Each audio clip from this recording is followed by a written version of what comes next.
Hello, everyone. Welcome to Ash's World. Today we have a very special guest. We have Brian Muldoon. How are you doing today? Good, good. Happy to be here. Awesome. And we're gonna talk about a fascinating subject, something that's dear and close to my heart. We're gonna Hmm. talk about your book, and which is called The Luminous One, The Making of a Messiah. So that sounds absolutely fascinating. So give us the story. All right. Well, I'll try to give the sort of condensed version of it, but um, in the Christian Gospels, there's obviously a lot written about Jesus and what he did and all that, but there's a huge gap in the narrative, an 18-year gap called the lost years of Jesus. So in the Gospels, the sort of the last we hear of him is he's 12 years old and he's wowing people in the synagogue.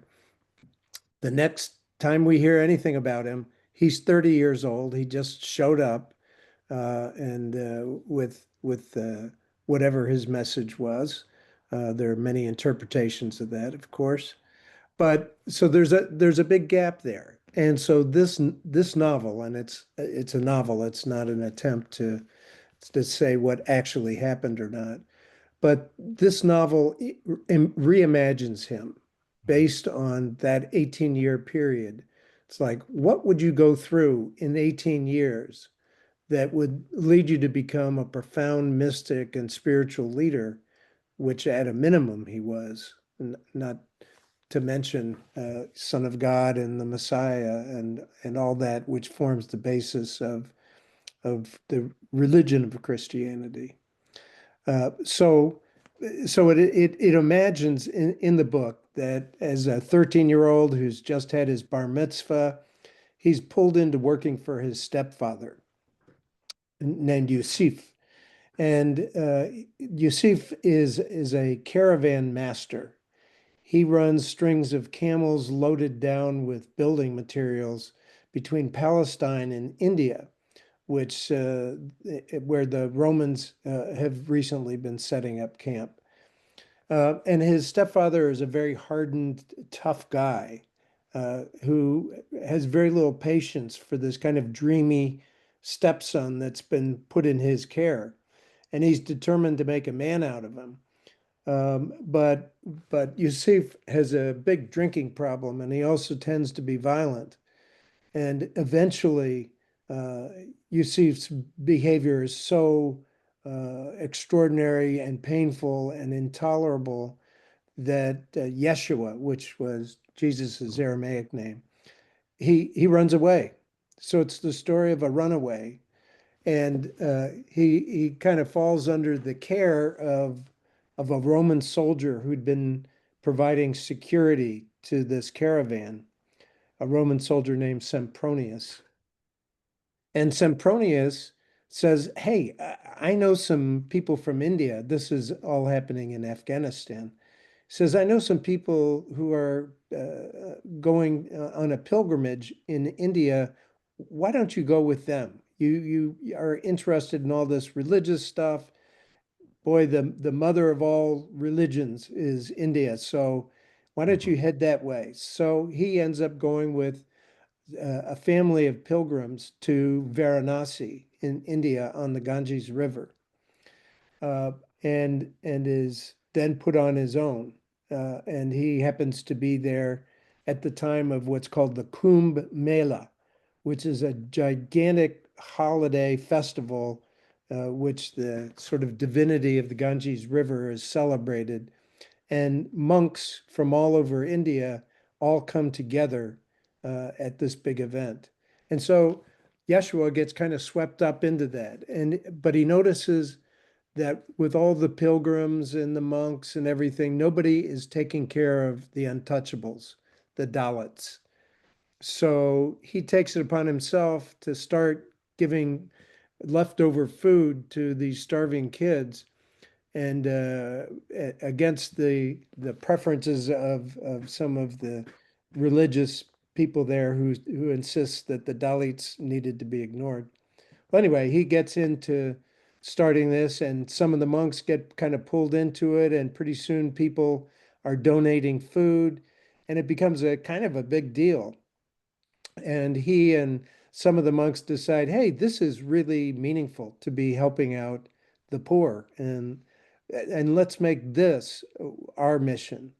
So he starts to start doing this throughout northern India until he meets an old kind of retired monk who's kind of living under a bridge. And the old man kind of adopts him and gives him some guidance. But that guidance ends up directing him to Kashmir, uh, because in Kashmir in the first century AD, there was a huge religious event called the Fourth Buddhist Council, and the king of that part of India had decreed that leaders in all kinds of spiritual traditions should all come together and kind of brighten up Buddhism, which had kind of fallen into disarray and wasn't really being followed. Monks were kind of corrupt. And this king, Kanishka, who actually lived in the first century, wants them to basically reinvent Buddhism, which they do. And this gives birth to what we know as Tibetan Buddhism or Zen Buddhism, different forms of kind of advanced, more modern Buddhism than it originally was. So in the book, I try to mix in a good story, which I think it is, with actually information as to historical events that were occurring at the time and what the meaning was of the doctrines that people were struggling with. Mhm. At this big event in Kashmir, the king wants to know, somebody tell me, is God real or not? You Buddhists seem to think there's no such thing as a God. What's really the answer? Well, uh, this young Jewish teenager who's kind of unafraid says, well, I can give you an answer. It's not necessarily the right answer, but I can give you an answer that I think meets your well, anyway, he just ends up Mhm. impressing this king. He goes, this who are these Jews anyway? And why haven't I heard of them before? And they go, well, it's just a small country, not very close, far away near Egypt. Well, anyway, Kanishka is so impressed uh, by Yeshua that he ends up. Kanishka is taking a caravan into China. This is the time of the first Chinese empire, Mhm. when all of the different parts of China were drawn together. Anyway, he ends up going to China with the king and witnessing the construction of the 10,000 ceramic soldiers that were the great historical, among other things, of the first Chinese emperor. He gets involved in arguments between different Confucian scholars, and he just loves all this stuff. He's just drawn to it, and he wants to understand. And people just think this kid is really he's really something. He's really getting this at a deep level. But he's a Jew. He's not a Buddhist. He's not Hindu. These are just things that influence him. Mhm. And eventually he has some experiences that remind him of home and how much he misses his mother and his family. So he goes back to Palestine. Mhm. And, he just thinks of himself as a wanderer and a storyteller. But he's also incredibly charismatic, and people are drawn in by the stories he tells. And this is the beginning of what we call parables. So he's Mhm. telling these parables, and he wasn't interested in being some kind of religious leader. He's just a very curious guy, uh, Mhm. and who had a great capacity to connect with people of all kinds of disciplines. But sure enough, people start getting drawn to him, and this is kind of upsetting to some of the rabbis who were really kind of stuck in a very orthodox provincial form of Judaism, and very rigid, and all the stuff about only following kosher rules and all that. He's not into that. He says, what's really interesting is understanding the nature of emptiness. And people are, what in the world is that? So just trying to explain himself and his adventures, he ends up teaching people a lot. And it's a kind of radical notion of God is what he's teaching. So his focus is how do you shape your own mind in such a way as to achieve what he calls the kingdom of heaven, which is a nice poetic way of putting, a place of deep peace and understanding and tranquility. And like all spiritual masters, he's got to overcome his own ego. I mean, that's kind of the essence of the spiritual journey, isn't it? Mhm. That each of us has to struggle with ourselves, and he did too. It's not like he was given a pass on it. You become a great spiritual master not by avoiding the hard spiritual work, but by engaging in it. Mhm. And so just people were drawn to that kind of teaching because they'd always thought of in Palestine among the Jews there, they had always thought of God as being, kind of this bearded guy who is very judgmental and will punish you. Mhm. And he's like, not that's not what God is. That's silly. Yeah, Anyway, so but this gets him in big trouble. Uh, of course. Yeah. because at the time there were four sects of Judaism, and they had different kinds of practices. And the book kind of shows how he related to all four of them. But unfortunately, he is rubbing the religious leaders the wrong way. Mhm. Um, and all this takes place at a time of incredible violence between Rome and Palestine and the Jews. Because of all the nations that Rome has conquered, the Jews are the biggest trouble causers. Uh, and uh, and they're looking for somebody to get rid of the Romans. Mhm. They're looking for a Messiah. Mhm. But in the West, we've assumed that Messiah meant some kind of spiritual leader. I mean, that's what our Christmas songs are about. Mhm. Uh, but no, it historically a Messiah was a soldier, a leader of someone who was going to be able to punish the Romans and drive them out. And historically, there were several different messiahs, people who were for various times accepted. The most prominent was called Simon Bar Kokhba, and he actually was a general and had a significant Jewish army and defeated the Romans at one point. Mhm. But they were so angry at that defeat that the Roman emperor sent uh, legions of Roman soldiers who ended up destroying the Jewish army, burning down the temple, uh, basically displacing all the Jews, at least the aristocrats who lived in Jerusalem. I mean, that was the diaspora, and it was a disaster. And it was in Yeshua's view because the Jews adopted the violent strategy of the Mhm. Romans. Mhm. Rome was able to repress the Jews for this reason, but it didn't work in reverse. And Yeshua was saying, hey, there's another way to do this. You don't have to, obliterate Rome. We need to learn to live together. And that's why the question, whose face is on that coin, is so poignant, because he basically was pointing to the path of nonviolence. Mhm.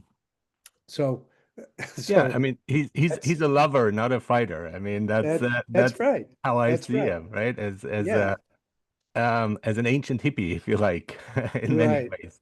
And Yeah, I love how like I mean this is historical fiction because it's right. truly like based on events and people that existed. And the way you're reimagining or imagining it, I think is fascinating because then the period in India was a dress rehearsal for what was to come, Right. in Israel. Exactly. So I love that, and Yeah. that kind of gives us the background of why he cares so much about the poor and for the Right. poor and wants to take care of the lepers and so on because he that was his experience, adolescent experience.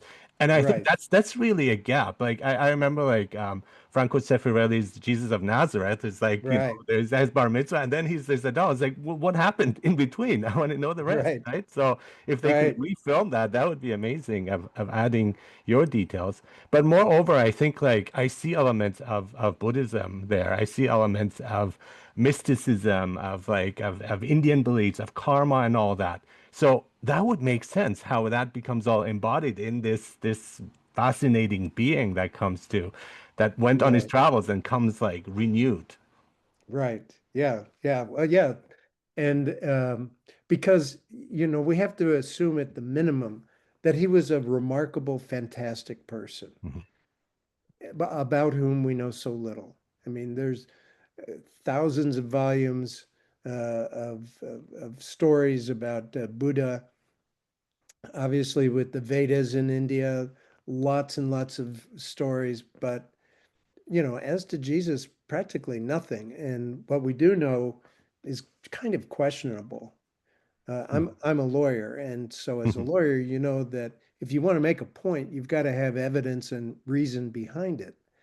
And to ask people not to look for the evidence, I think it's demeaning. You need to keep an open but analytical mind, I think. And I So think he's misrepresented, like I see him as like a really fun guy to hang out with, like somebody with a sense of humor. I mean, you go to a wedding and turns water into wine. I mean, I see that as the ultimate prank, yeah, and right, yeah, I think people miss that sense of humor that's hidden there. And also like his miracles was just to like wow people, like, look, there's your fish. There right. we go. It feeds everyone. Not necessarily, and people see it as, oh, he's trying to prove that he's the Messiah. Now, whether I don't know what you think about the miracle part, because Mm, that would be interesting to see. But I see it like, well, yes, I have these powers, and I want to have fun with it, right? yeah. And so Well, I don't see it as like, look, I am the Messiah. I'm going to prove it to right, you. It's not like a scientific way of showing it, and that's right. we get sidetracked with that, and Yeah, I think that was not the point. right. I love that. And there are scenes in the book of Mhm. his getting together and partying with people, and his connection to Mary Magdalene, and that people just love that feeling of freedom, Mhm. of connection and of Mhm. love. Mhm. Um, yeah, and it's worth noting on the miracle front that according to one of the Gospels, he was visited by three magi, That's right? right. Those Yeah. are magicians. Those are Yeah. Chaldeans. Yeah. So what were they Illusionists. Yeah. doing? Yeah, they were having fun, Yeah. and people get pulled in. Everybody loves a miracle, Yeah. you know, and magic. We all Mhm. love that. We're Mhm. drawn to it. Mhm. So I think that's a wonderful insight. And I think also the compassion, because when he dies in such a horrible way, he comes back and he shows himself and he says, when you're eating and drinking, think of me. And so like there is not it's not the old way, the Old Testament that was like very strict on Right. things. He's like, have fun, drink your wine, say a prayer, think of me, and just laugh, be merry. Right. And I think that's kind of the consolation of like, I'm okay. Yeah, he's showing himself. Didn't have to, but it's like, I'm okay. Not necessarily as proof, oh yes, I am here, but more like, relax. Things are Yeah. good. Yeah, Right. Right. Yeah. And people that that you've seen who've exactly. really kind of been, walking the path and are developing spiritually. That's the kind Mhm. of quality they have, you know. It's not some kind of dour or militant or judgmental. That doesn't fit. Uh, Now, about the disciples, I mean, I love Kazansaki's Last Temptation of Christ. And yeah, it's kind of interesting, like for different reasons. First of all, like his humanity, that he was struggling. And we take right, that for granted, but I mean, yes, it's human and divine combined, right? So that's right. going to be like you're saying, the spiritual path, the ego. Of course, the ego comes with the human part, and then you have to deal Right. with it. And I think it's a bit too serious for me, the novel, Kazansaki's novel. Like he seems more serious. But the struggle is probably true. But then the other thing Mhm. is Judas, the representation of Judas not as a person who's going to betray you, but as your closest ally and friend who's ready to sacrifice you. And that's been with the Gospel of Judas that's been found.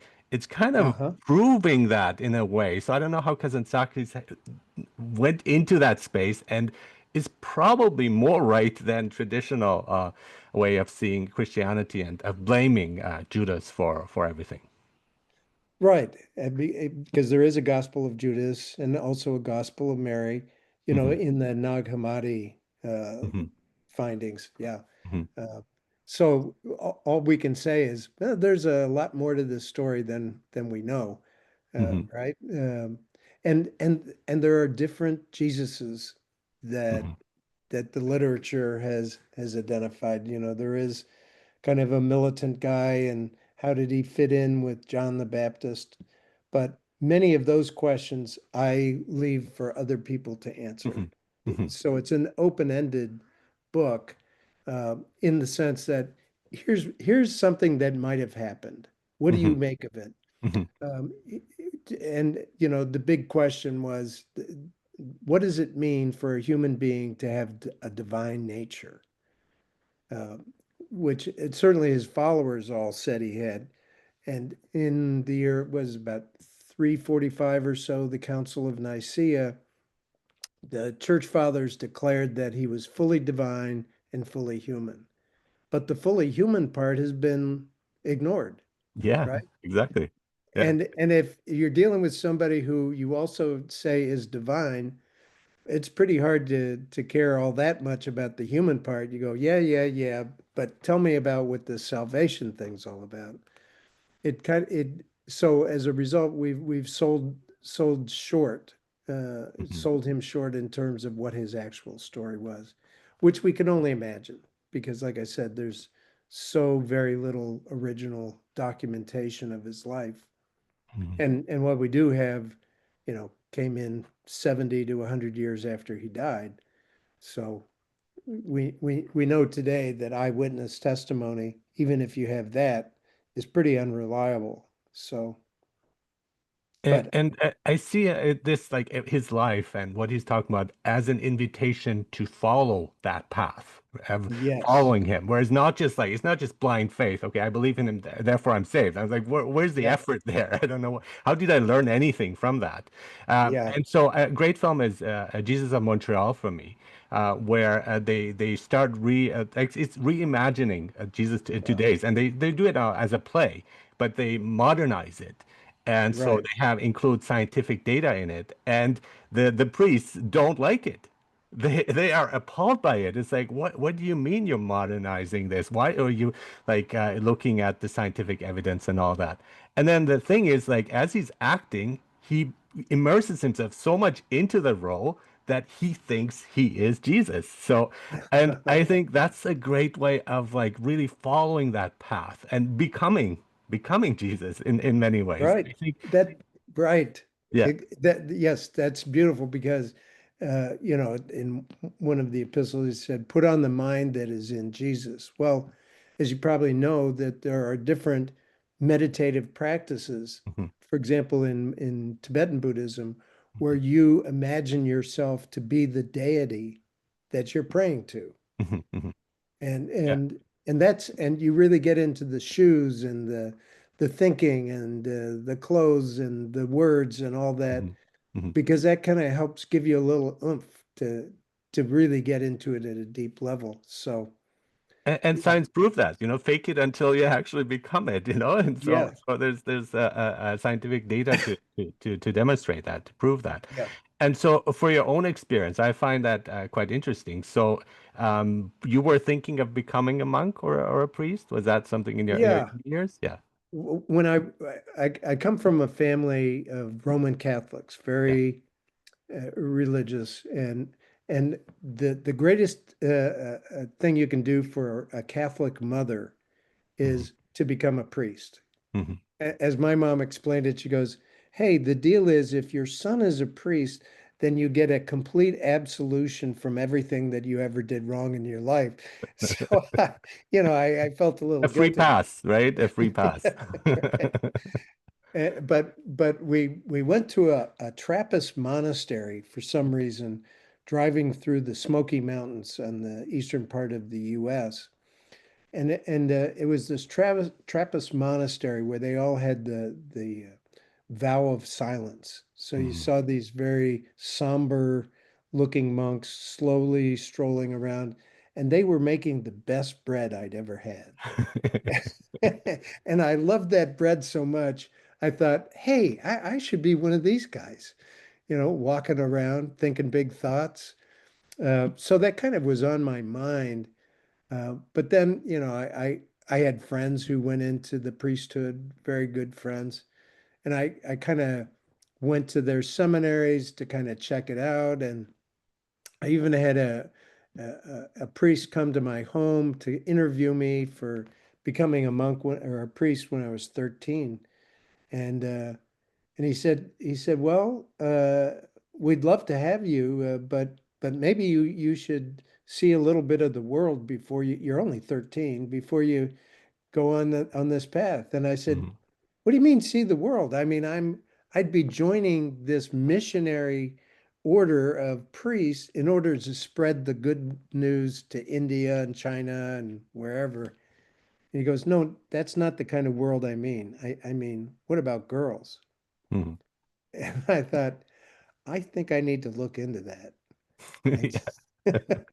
so, needless to say, I didn't make it to the seminary, So the bread but was not enough.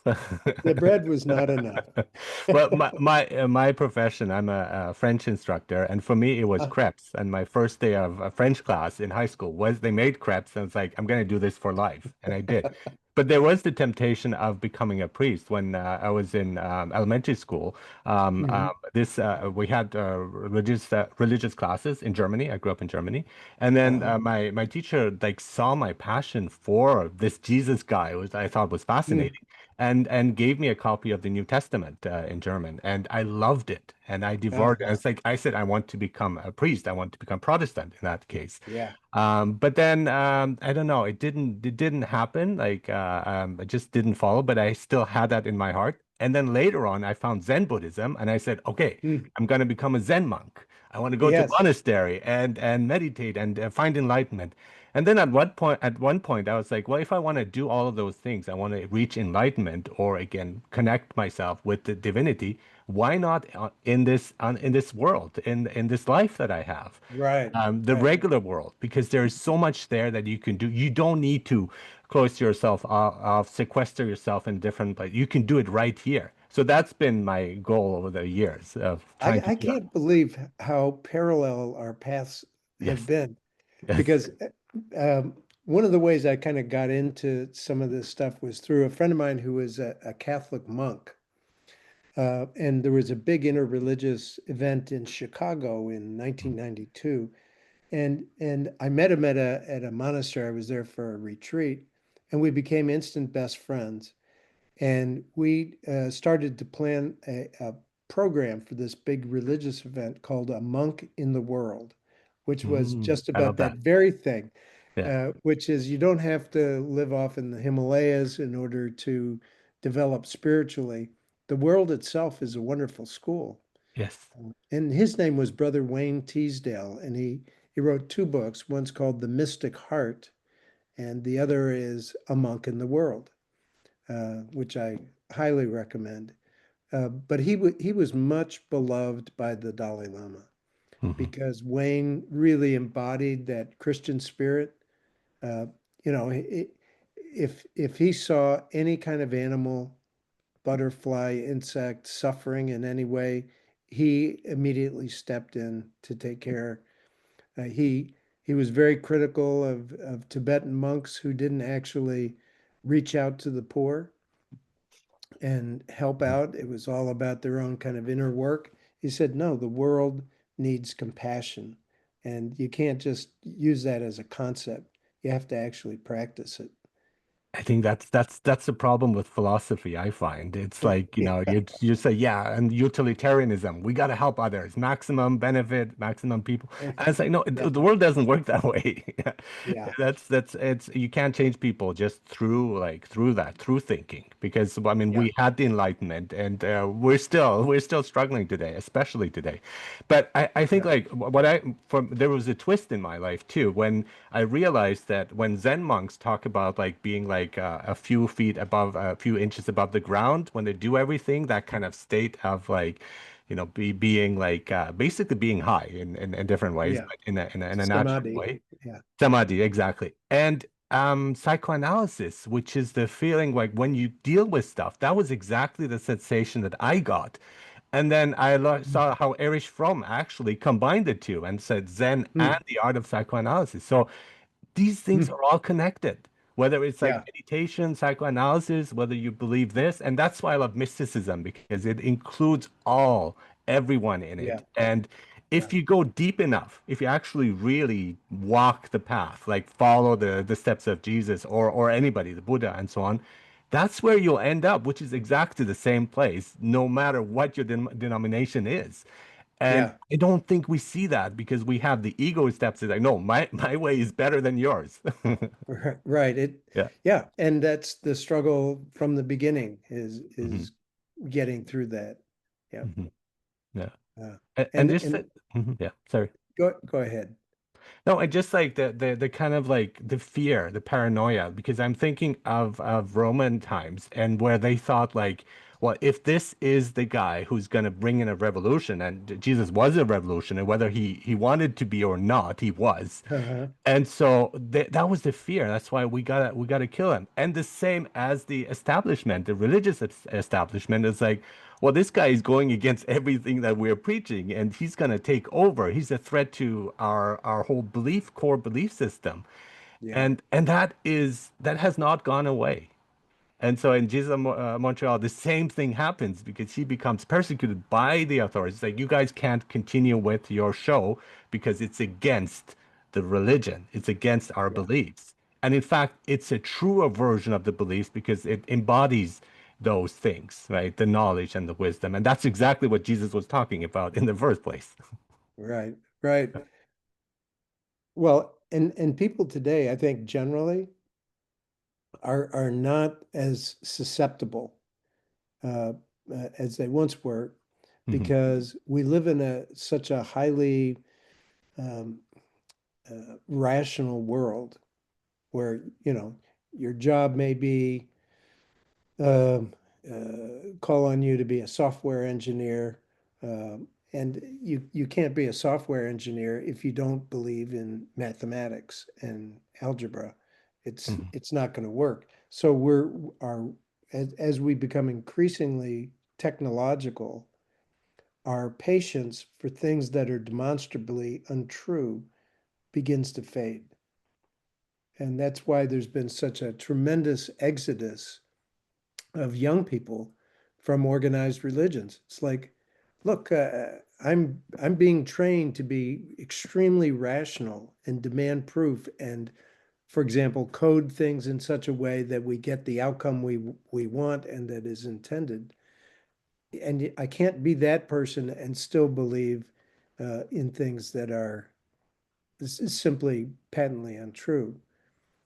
So looking for the truth needs to, I think, be part of everybody's kind of spiritual Mhm. journey. Absolutely. Yeah. And so one of my other projects is called Mind University. Mhm. With a couple of my colleagues, we have developed like a 12-step program uh, for how to train your mind uh, to look for the truth, to recognize it when you see it, to be aware of your own internal biases. And I think that kind of work is really important for people who are spiritual seekers, Mhm. to not surrender to the temptation to, you know, to believe in the magic and the three magi, rather than looking for the truth that will set you free. I mean, we got to take that part seriously. But the magic is there. I mean, it's not the Oh, way oh, like, in a supernatural way, but still the supernatural is the natural. I mean, it's just like if you look at nature, if you take a walk, there is like magic all around you. And I think we don't really see that, and we've kind of lost that kind of faith. That's why I like the medieval times where yeah, people were more open to those kind of ideas. The opposite exists too, right? So I think of the name of the rose, where like, it's like yeah. some bad things happens, like, oh, it's God like punishing us and so on, an earthquake and so on. But at the same time, well, my experience, miracles happen all the time. And I'm just like stunned when things happen, which I think like there is no rational explanation for this. And I think the problem with today's world is we can't have two different thoughts at the same time that are opposing each other. We can't hold them, which is again Right. looking bad at philosophy is like A or not A. But I think it's both. There's no Uh-huh. right or wrong. I mean, both are in a way right, in a way wrong. We're kind of opening up to that, but I don't think enough. And I think the real problem is judgment. And we Hmm. judge others because we are afraid. We are afraid that we might come up short. So therefore, I'm Yeah. gonna be like stronger than you, so I can demonstrate to you kind of bullying behavior that I am Hmm. I'm better and I am righteous and all that. And when you take the judgment away, then you can truly connect, and it's so much more liberating, so much more fun. And take that out of the equation, and you can actually have really close relationships with anybody, pretty much anybody. I think most people. Right. Right. Wow. What you're saying is so brilliant. Mm, Uh, because we, even though I think it's essential to be rational and in terms of making our choices, for sure. I also believe in the magic of Hmm. relationships, you know, Hmm. and I can see that that is very much part of your life, Yes. is the fun of discovery and living in an enchanted world. Yes. Yes. And with technology, we've lost a lot of that sense of enchantment. Hmm. Uh, and the natural world is suffering as a Hmm. result. Hmm. Uh, but yeah, you're right. To have the magic and non-magic actually dance together, Exactly. right? And you can be scientific and still believe in the miracle and in all those things. I mean, I love astrology. I believe in various parts of it, right? And for me, it's fine. I can combine that with astronomy, like science. I mean, it's why Uh-huh. does it have to be one or the other? It can be both in many Well, ways. It actually, kind of I, combines. I had that very conversation with the head of an astronomy lab in downtown Chicago. Hmm. I think it's by Navy Pier, Adler Planetarium. Hmm. And I was explaining to him, Eric, I am running into conflicts that I cannot reconcile in my own thinking. And he just laughed and he said, "Great, you've actually gotten to the point of mature intellectual maturity Yes. where conflicting notions play together. It doesn't have to be one or the other. You That's why can I love be both." the koans in Zen Buddhism. It's like, you're struggling, and then that's when they see it's like, oh yeah, yeah, you're at a higher state now. Yeah. Yeah, yeah, And I think that's we're missing out on that because it's kind of also the comfort zone. If I know what it is, then I don't have to struggle. And we yeah. don't want to struggle. We don't want the discomfort. Right, right, Yeah. right. Yeah. And Well, that's a shortcut. Yeah. I think you actually are a monk. Oh, thank you. I think you are, because that is what you're exuding, is that kind of monastic fun wisdom. Uh, And I think so. I mean, look at the Buddha too. I mean, that's like he's smiling. I mean, the Buddha that they represent. And I think, right. I mean, if it's not fun, then why do we exist? I mean, to me, Yeah. that's the whole point. And there are other parts too, of course. I mean, compassion is hugely important, but you got to also have fun in the process. And I think that's like all the major religions like actually are pointing in that way, but we're not focusing on that part because Uh-huh. we ignore it. And yeah, just combine it. Again, the flesh with heavenly flesh, combining those two. Like that's the same Uh-huh. thing because you cannot have a soul, if you like, without the body. I mean, Uh-huh. afterwards, maybe they do separate, but in this life, they're together, right? So don't like have a conflict between them. Embrace them and just kind of elevate the flesh and maybe diminish somewhat the soul so you can exist in a peaceful way. So I think that's often missing. But I like how Buddhism like the training of your mind to get into like Right. changing your perspective. Because in many ways, once you change your perspective, everything around you changes. And if I Mhm. go into a room and I expect bad things to happen, well, self-fulfilling prophecy, they probably will. But if I Yeah. go with like expecting peace, then that would emanate, and that's contagious, the same way like smiling is contagious and so on. So if we work on ourselves, then that's the best way of changing others. That's how I see it. Like Yeah. each one individually. Yeah. Well, when you mention connection, I think there's a book from E.M. Forster called Howard's End, where this guy goes on a spiritual quest and so forth, and it ends with the conclusion, only connect. Connection is what we all need to be be Mhm, uh, mhm. right? Not being right, right? Not being right. That's not Well, what it's because about. that pushes others away, doesn't it? Yeah, exactly. Yeah. Exactly. And it's wasted energy in many times because often you can't convince them of like your point of view, Oh but yeah. and you deal with that too. I think you have a book about like dealing with conflicts as well. Yes. So Uh-huh. what is your approach for that? How to best deal with conflicts, which is very Yeah. important today. It is. Well, I think in the book I described four C's. Let's see, it was published in 1996, so let me see if I can remember all four. But Mhm, uh, you know, first of all, you have to be willing to confront the issue, mhm, whatever it is, not run away from it, not hide, uh, but get it out there, That's a great first of point. all. Yes. Yeah. And we need to show compassion. And the best way to show compassion when we're engaged in a conflict is through listening, not superficial listening, but really deep listening. Mhm. Not When, being on the defensive, because I find when you're on the defensive, you're not listening because you're so like thinking about yourself and how you're gonna respond to it. But just to take that off and actually like fully listen and just say, what is this person trying to communicate with me? Not just the words, but also like emotionally, the nonverbal signs. Like yeah, what are they on about? Like being open to that. Yeah. yeah, Yeah. yeah. And some of the great teachers of conflict resolution basically said good listening means you probably don't need to say anything. Hmm. And I Yeah. saw a film of someone doing this in Northern Ireland. He had the Mm. Protestants and the Catholics who had sworn to destroy each other, all in the same circle. And he just asked people to describe what their life was like because of this conflict.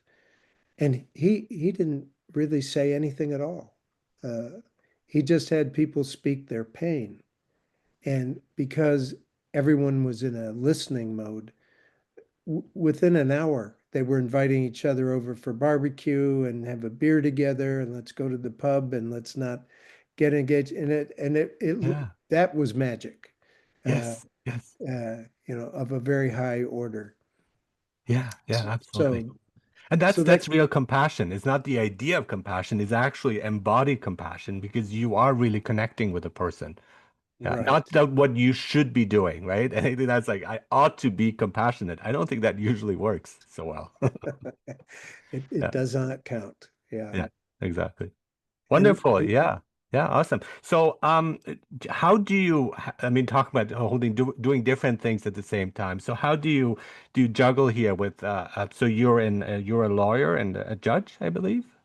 Is that? Well, yeah, I'm a kind of a replacement judge. Hmm. So Okay. if somebody's on vacation or sick or something, they might call on me. You're Uh, still a judge, right? So, and how do you like keep that in with the what you're doing here with your writing as an author of historical fiction? Like, how do you balance those two selves in within yourself? well, that's a great question, and the answer is not very well. And that's okay, right? Well, because as a lawyer, Yeah. primarily, my life is full of deadlines. You know, you have Mm, 14 okay. days to respond this, Yeah. 30 days to do this. Yeah. And my life is in somebody else's hands at all time. I do a lot of family law, which Hmm. means deep down conflicts about divorce, custody, inheritance. Because after practicing corporate law for 7 years or so, I thought these corporations don't really care what I bring to the table. Mm. Yeah. And I don't actually really care that much about the business they're in. Hmm. We're in sort of a forced marriage here that doesn't feel right. So when I got into mediation, I took a sabbatical from the law, went and lived in Puerto Rico for a year and a half, and I just I thought and meditated and I prayed to figure out what is it that one would have to do in order to make good use of a legal background Hmm. in in what I called healing practice of law. Yeah. So by viewing conflict as being sort of a disease or an illness that needs to be addressed at a deep level, my partners and I develop a strategy for how to do that, how to quickly get to the bottom of what was really driving people. Not what the law said they should be Hmm. doing or not doing, but what they themselves were doing.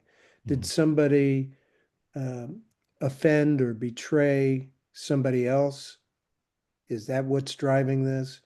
And you find that when you actually get to what is at the heart of conflict, just acknowledging it and talking about it and sharing, hopefully, with the person who caused it, Hmm. uh, is a very powerful process. So for 25 years, did nothing but mediate out of court.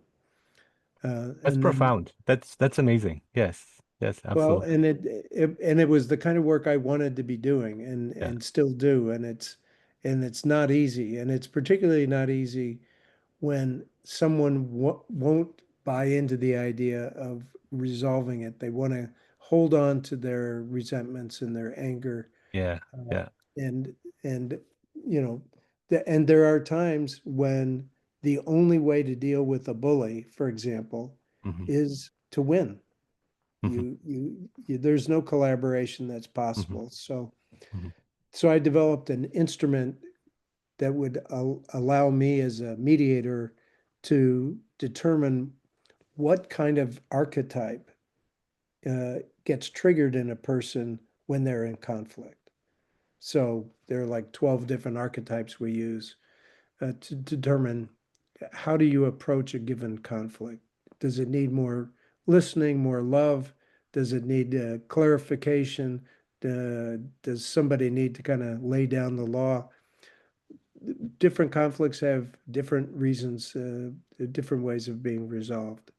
So that's why I wrote the book, The Heart of Conflict. Yes. No, it's wonderful. And so you have a background in psychology because you do have those concepts here and you're applying them in many ways. Is that something you've studied on your own or Yeah, yeah, so? on Yeah. my own, and when I was in Chicago, I was part of a consortium of Hmm. people who taught in this way, either in law school or as part of graduate programs in psychology or psychotherapy. So I picked up a lot, and I Hmm. mean to the point even of studying the neurobiology of conflict, uh, Hmm. because it's one thing to get to the point where people can say what's bothering them, but if you, sometimes they need to learn how to use different parts of their brain. So, for Exactly. example, the midbrain, which is highly reactive, uh, fight or flight kind of responses in a part of the brain called the amygdala. Yeah. If you don't calm down the amygdala, you're going to be driven into conflict again and again. So And you can't teaching, reason when you're in that state. right, You can't. Like it's impossible. You can't ask the person correct, to reason. That's why you need to calm down and then, you can access right. part of your brain. Yeah. Yeah, a guy named Daniel Goleman wrote a Yeah. book called, right, Yeah. Emotional Fast Intelligence. thinking. Yeah, as well. Yeah, Yeah. about your thinking getting hijacked. Yes. Yeah. So people who have a practice, say, of meditation, have the capacity to calm down their amygdala. There was a nun in Chicago who worked with gang violence, Mm. and her solution was really simple. She called it take 10. Mhm. If somebody does something and you're ready to go after them and pull out a gun or whatever, count to 10 first. And chances are you never will do that stupid thing that you'd spend the rest of your life regretting. Mhm. And Mhm. that's true for all of us. Yes. You know, Yes. taking the time to actually think about what our next step's going to be. Yeah. And and and that activates the prefrontal cortex, the part of us that sort of is a decision maker or executive. So, Yeah. As my final question, and what is your yeah, next step? What are you planning to do? Are you gonna write more books, historical fiction? Do you have anything in sight that you're looking at? I do. Mm. I want to write a novel. It's next up for me Mhm. about what I call fifth dimensional consciousness. Oh, wow. So, uh, so we see the world in three dimensions, right? Mhm. So certain things are possible within three dimensions, and certain things are not. But if we went to the fifth dimension, space and time would no longer exist or control us the way they do in the third dimension. Mhm. So, what would it be like to live in a world where our consciousness wasn't this three-dimensional thing, but a five-dimensional thing where, you know, all the things that we consider kind of paranormal phenomena are rationally explained in that space. Mhm. So I want to be able to find a story, and I think it's a detective story. Oh, Uh, wow. Okay. yeah, the hero is a cop on the interstitial police force, meaning he works in the area between dimensions, Mhm. and that's a place that people can hide. So he's got to go out and find them there. But anyway, it's sort of a detective novel based on a level of physics that I'm really struggling very hard to understand. Uh, but I No, that's think it's fascinating. I'd love to have you on once once that's completed too. Wonderful. sure. I'd love Thank to. you, Brian Muldoon. You're an author, a lawyer, judge, and also professor. You've been also teaching, professor of law. Uh-huh. Is that correct? Yeah. And your latest book is the Luminous One, The Making of a Messiah. It's fascinating, so wonderful, and thank you so much for this awesome, amazing podcast here. Okay, thanks so much, Arash. I really appreciate it. I really enjoyed it being Thank you. with a fellow traveler here.